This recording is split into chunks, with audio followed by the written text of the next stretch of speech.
Well, happy Mother's Day to all the mothers there. So, it is...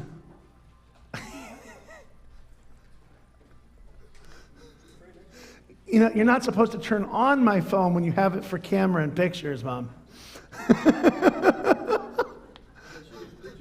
I guess so, because that's definitely my music coming from my Spotify account, I'm pretty sure. So, all right.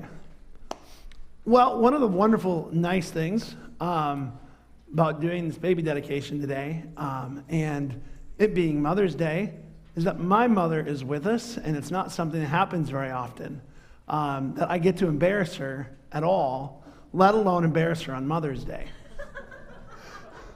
So, God has blessed me with a wonderful mother, and a lineage of mothers that shared their faith in God. My mom was wonderful when we were growing up, about trying to help us grow in God. Both of my parents were. My dad is a pastor, has been for a long time. And I'm not about to try to say the years. I think I've tried before. So, but they worked at trying to help us know who Christ was, to not only have a religion, but to have a relationship with God. And so they worked at that hard and fearlessly. My mom stayed home with us, which, looking back on, I have no idea how in the world they made through that. And that was their choice. And Mom got to be with us through those years until we went to school and really pour into us in that time. My mom did not always get a lot of time in the Word because, she had 4 pretty crazy, obnoxious children. Well, 3. There were 3 pretty obnoxious children, and my brother who's here today, which she's definitely the quiet one. Not so much anymore, but he definitely was growing up. And so, but we still saw her faith in action, whether it was through prayer or whether it was through talking to us. I've also been blessed because her mother worked at sharing her faith with her. And my grandma was a woman of prayer, and she prayed endlessly. I know from what she prayed for me, and praying daily, especially for my anger as a middle schooler, and late elementary, praying that God would take my anger, praying for restoration of my relationship with my father when we were young. And God answered those prayers of a praying grandma. And I know that when Mom was growing up, she did the same. And these 2 rocks of faith that I've gotten to have in my life. And then I've gotten the honor, being married to my wife, of having her mother who did the same for her, who worked at sharing her faith and helping her learn who Christ was. And when I came in the picture, didn't always see it through the anxiety and other things that were driven her, but she was a woman of solid faith.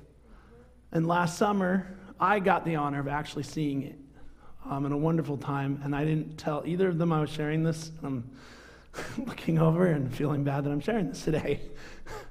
But I got the honor of seeing that last summer when Malachi was born. I think most people know that Andrea she almost bled out after giving birth to Malachi. And my mother-in-law, through the phone, got to be a rock to me as she continued to tell me it was going to be good, it was going to be okay, God was with us, and then woke up every single person we knew calling them at 4 o'clock in the morning. And if she didn't get them the first time, she called them again and again and again and again and kept trying, whether it was Nebraska or Indiana or Iowa, wherever the people were, she was calling. And I got to see this woman of faith. And as hard of a night that was, it's such an honor to me to have that memory and be able to solidly see her faith and have that. Last well, as I was getting ready for this message, I was trying to figure out where I wanted to go. What is God asking us to look at for Mother's Day? And so I put out a status trying to figure out, where to go. And I asked people, okay, so what is the most important characteristic of a mother? What is the most important role? And who is your role model? Well, almost everybody said their mother, except for my brother, who was goofing around and posted some awful mother in a movie. And almost everyone shared the same thing. The most important role is to share your faith, to disciple your children, to help them know Christ.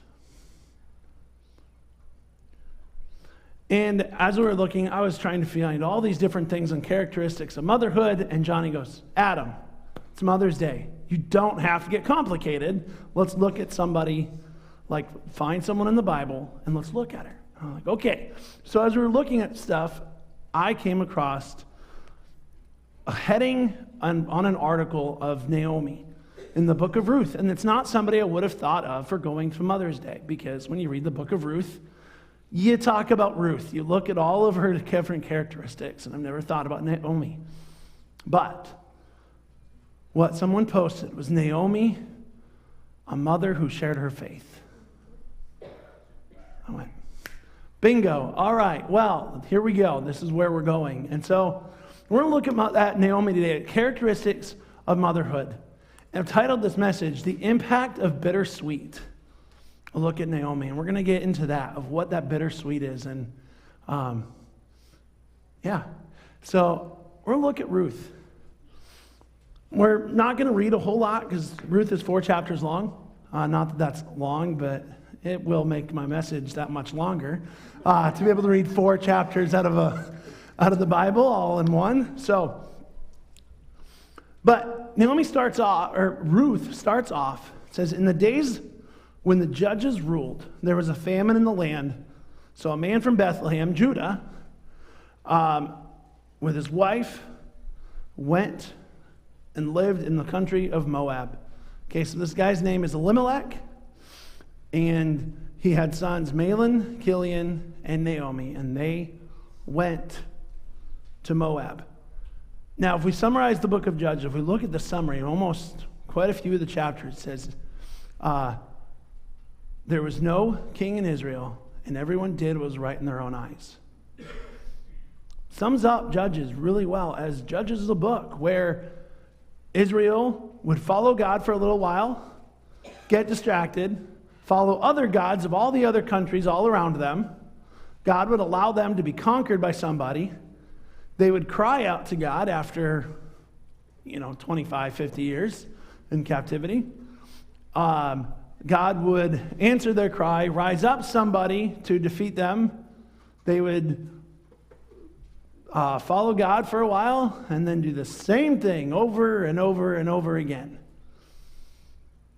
And that's Judges. And in the mess of this, we have the story of Naomi and Elimelech.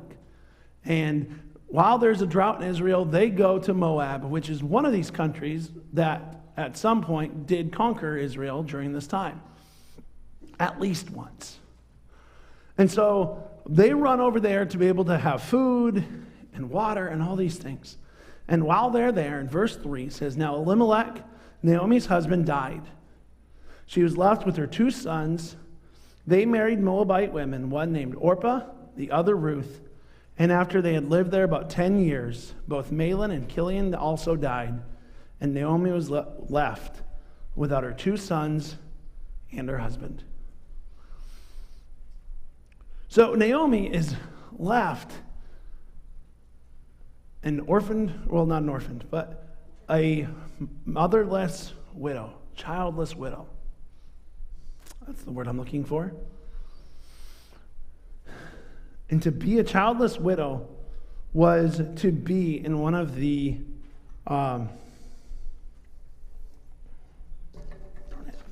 there it is. To be a childless widow was to be among the lowest, most disadvantaged classes in the ancient world. There was no one to support you, and you had to live on the generosity of strangers. Now, Naomi had no family in Moab, so she had no one to rely on, no one else to help her. It was a desperate situation. And this is where we find Naomi. Childless and widowed. And now she's got Orpah and Naomi, her daughter-in-laws, who at this point have become her daughters. After 10 years, or however long that they've been married, we really don't know. But during this time, and since they've died, they've built this relationship, and they are her daughters. And so they start to go off to Judah. In verse 6, Naomi heard in Moab that the Lord had come to the aid of his people by providing food for them. She and her daughter-in-laws prepared to return home from there. With her 2 daughter-in-laws, she left the place where she had been living and set out on the road that would take them back to the land of Judah. Then Naomi said to her daughters, "Go back, each of you, to your mother's home." So as she goes off to go to Judah, she takes her daughters in tow, and after getting going, she's like, they need to go back. And so she starts telling them why they need to go. And this is where we start seeing the characteristics of Naomi. The first was she was selfless. Now, I got to be careful how I say that because I almost always say shellfish. So if I say that, it's almost guaranteed of all the times I'm going to say selfless in this moment, it's probably going to come out shellfish. So, but again, Naomi is a childless widow. She is embarking on a journey to go back to Israel. She's got her daughters, and now she's telling them to leave. She realizes that if they go with her, they have no life. They have no guaranteed life. They're going to a land where they are the outcasts. They're going to Judah, being Moabites. So she's urging them to stay. Meanwhile, she's got nobody to look after her. She's mourning. She's hurting. We don't know exactly how old Naomi is at this point. And she feels she can't provide for them. She can't care for them. And she's got nothing to give. So she tells them, urges them to stay behind.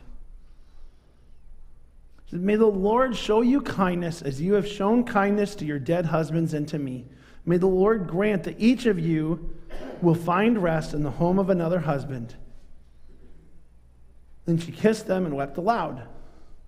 And they told her, "We will go back with you to your people." And so she continued, "Return home, my daughters. Why would you come with me? Am I going to have any more sons who could become your husbands? Return home, my daughters. I am too old to have another husband. Even if I thought there was still hope for me, even if I had a husband tonight and then gave birth to sons, would you wait until they grow up? Would you remain unmarried for them? No, my daughters, it is more bitter for me than for you, because the Lord's hand is turned against me." She feels that there's nothing she's got for them. And so she sends them because she knows they're going to have a better life if they stay in Moab. She's sure of it. They're going to be able to marry Moabite husbands. They're going to be able to have more children. And they will be able to have life. She's afraid that if they go with her, they're going to be childless widows. And so she's trying to have them stay and make this decision. One that is not for the best outcome for her, but only for her children. Again, she sees them as daughters. And so as this dialogue continues, we see that her relationships with these two women had influence.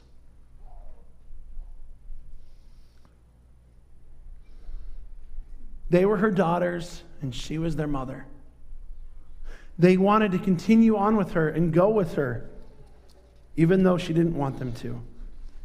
And so we start to see that that she had made an impact on them, the love that she had for them, the way that she grieved and was able to take care of herself, her kids, and them, made an impact on them. The way that she had lived in Moab all these years without her husband made an impact on them. The way that she cared for them made an impact. And so they weren't ready to leave her. This relationship had influenced them in many ways. Ruth continues on and says, "Don't urge me to leave you or turn back from you. Where you go, I will go. Where you stay, I will stay. Your people will be my people, and your God will be my God. Where you die, I will die, and there I will be buried. May the Lord deal with me, be it ever so severely, if even death separates you from me." So Ruth makes this declaration, look, you are my mom.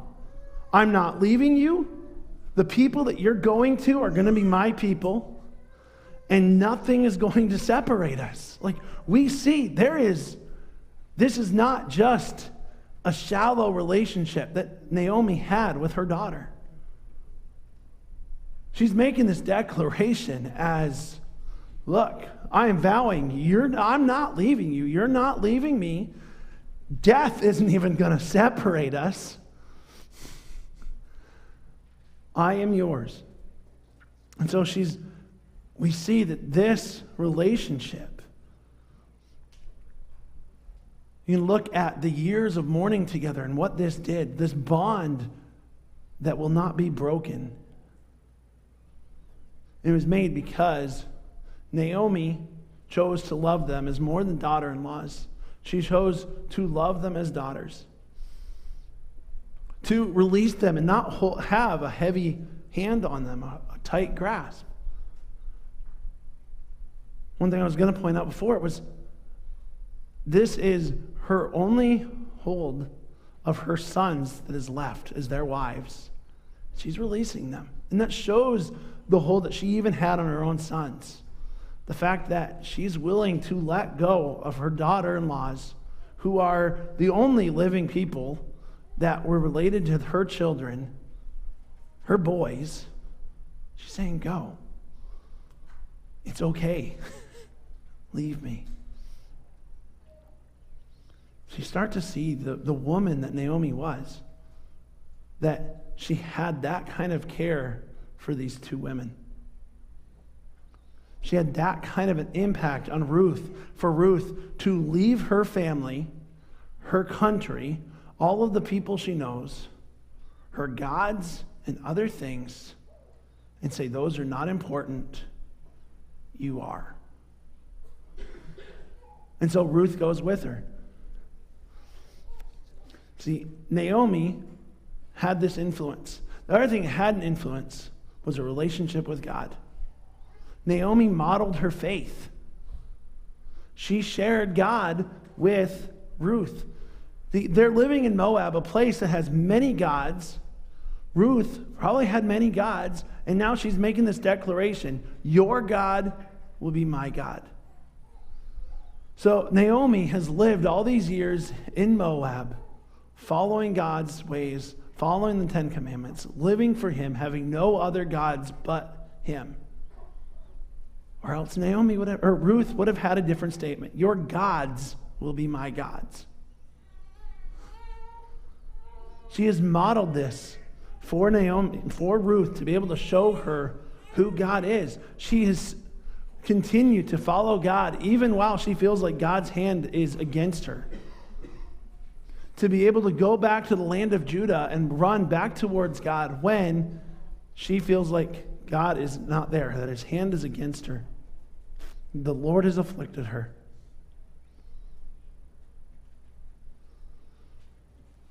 So we see that she has modeled and shared God with her, that she'd be able to come to faith in God as the one and only God. So now Ruth is heading to Bethlehem with Naomi. Her God is her God, and the people will be her people. And so she follows her.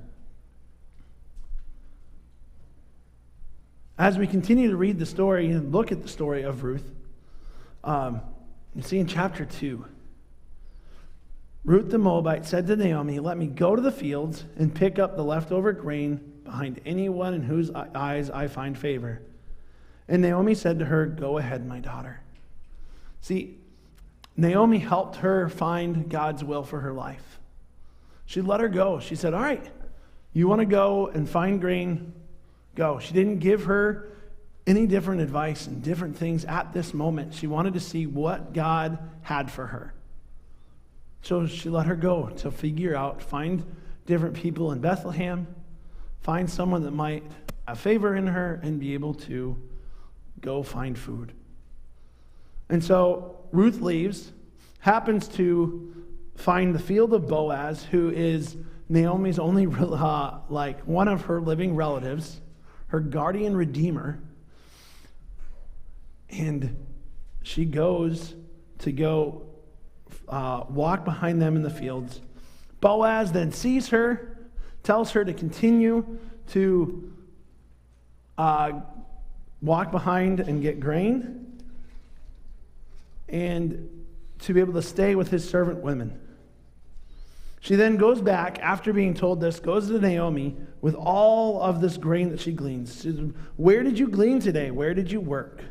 Blessed be the man who took notice of you." Then Ruth told her mother-in-law about the one at whose place she had been working. The name of the man I worked was Boaz. "The Lord bless him," Naomi said to her daughter. "He has not stopped showing his kindness to the living and the dead. That man is our close relative. He is our guardian redeemer. It will be good for you, my daughter, to go with the women who work for him, because in someone else's field you might be harmed." So after Ruth, keep saying the wrong name, after Ruth goes and works the field of this person, it's not until after that and brings this grain back that Naomi goes, "Well, yeah, he's our close relative. You should stay there because no one else is going to harm, anyone else could harm you, and he's not going to." And I just think it's neat that, when Ruth said that she wanted to go out and find a field to go do this, Naomi didn't tell her, "Go find Boaz. He won't harm you, and other fields might. He will take care of you." She doesn't tell him any of this. But God makes it so that she finds the right field, ends up working for the guardian redeemer, and gets all of this grain, comes back, and then Naomi goes, "Well, yeah, he's our guardian redeemer. You should stay with him." And so she allows Ruth to find God's will. She doesn't try to share all of these things first. She waits to see what God's going to do. And then she continues on, giving advice when it's time. And she then, in chapter 3, tells Ruth exactly how to gain Boaz's heart and to be able to marry him and continue on in life. She says, "My daughter, I must find a home for you where you will be provided for." And this is what she is working towards. She wants her to be able to find the person that's going to provide for her, that she'll be able to have children, and be able to have this life that Naomi wanted to have for her from the beginning. And so it is here we see that she is working with her wisdom and godly wisdom to be able to help her find God's will for her life. And so she continues to do this. And after this night that she goes and she sleeps on his feet, lays down on his feet after he is done threshing on the floor, and he talks to her and says, "There's another guardian redeemer," and so he needs to go talk to that person. After all of this, Boaz ends up marrying Ruth, and they have a child, and they name him Obed. Obed was the father of Jesse, who's the father of King David. It is here that we start seeing the impact of Naomi. As Naomi brought Ruth back against her will, She shared her faith with her and modeled it for her to be able to see God. And Ruth became the line of David, the great-grandmother of David, and the line of Jesus. Ruth is a Moabite, not from Israel. But she made this commitment to God from Naomi. And so then she became a mother who shared her faith, and we see that on as with Jesse and then King David. I want to go back to the whole bittersweet, the impact that Naomi had.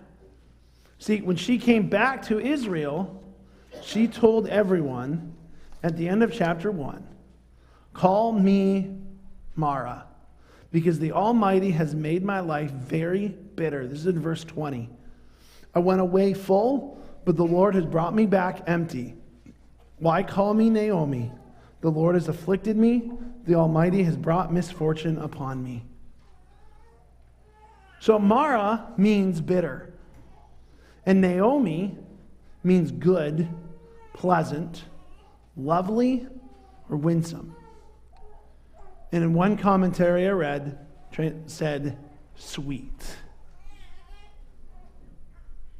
And so you have the impact of bittersweet. She felt like her life was bitter, that God was not going to use her anymore, that God was against her, his hand was upon her, and that she had lost everything. Naomi at this point feels like she's got nothing to give and that God is never going to use her for anything. She may have also been feeling guilt for driving her family to Moab, having her sons marry Moabite women, which God commanded them to only marry Israelite women. And so you have this heaviness upon Naomi as she comes back and says, "My life is too bitter to be called Naomi anymore. God's not going to use me. I'm done. I've got nothing left to give." But God used her. God used her in the life of Ruth in so many ways. She didn't have to go looking for Ruth. Ruth was right there. And God was moving. As God is faithful, when we don't even know he's moving, we don't know he's working, and we feel like he's not there, he still is. And that's the case for Naomi. Naomi at this point feels like God is completely against her, and that she has done all these awful things, and that he hates her, and he's done with her, and his hand is upon her, his hand of judgment. Meanwhile, God is using her to bring Ruth to himself. He's using her to bring Ruth to Boaz, as Naomi paves the way for that, and God paves the way through Naomi. And he's moving in all of these ways.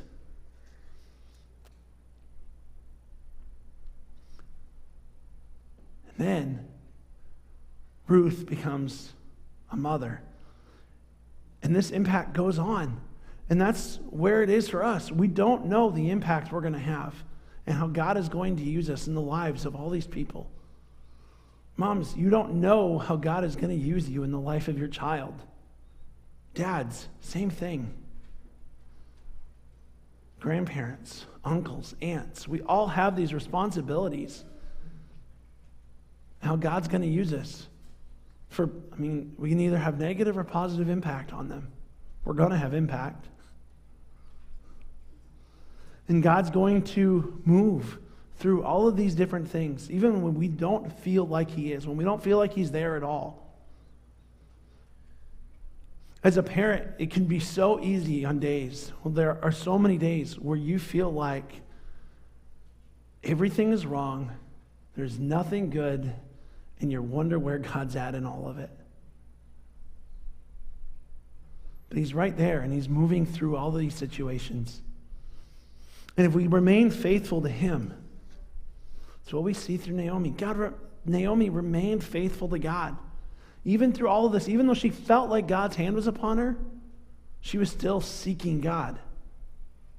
She still came to him. She came back to his land. and continued modeling it for Ruth. Ruth got to see Naomi live for God when it didn't make any sense at all.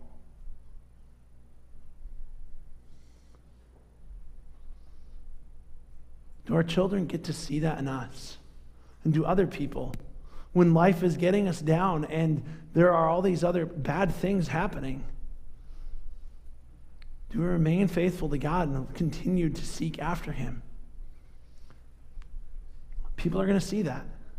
And we get the opportunity to role model our faith for others. One of the biggest things for us as parents is to be able to share our faith with our kids and to be able to disciple them. But that's also our role and job as children of God, is that we get to share our faith, role model it for other people, and to be able to disciple them.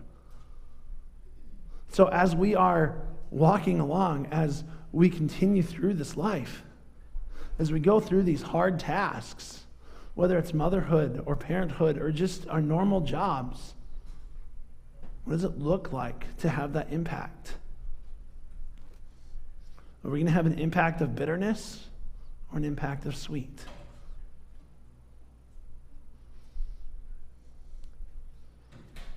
Mothers, God has given you a hard task. Whether that's to parent your children or to parent the big child that you married.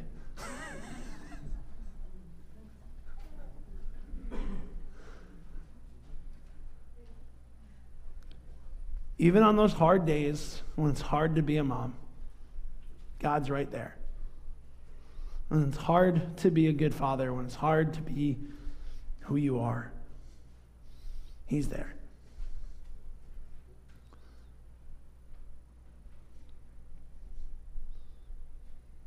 So remember that's the impact.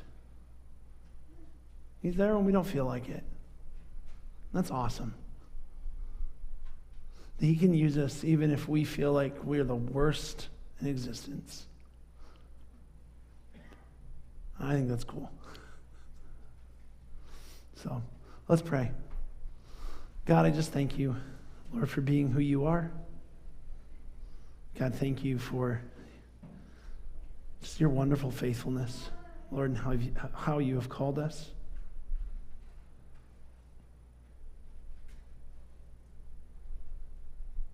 God, how you use us even though we are broken and messed up sinners. How you have called us.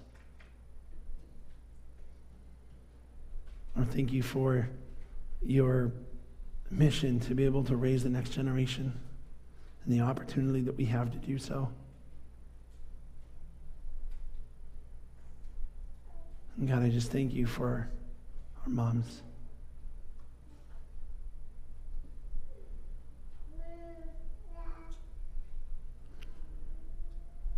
God, you are amazing. Let's pray these things in your name. Amen. So those on Facebook and all those here, thank you for joining with us today. We'll see you next week.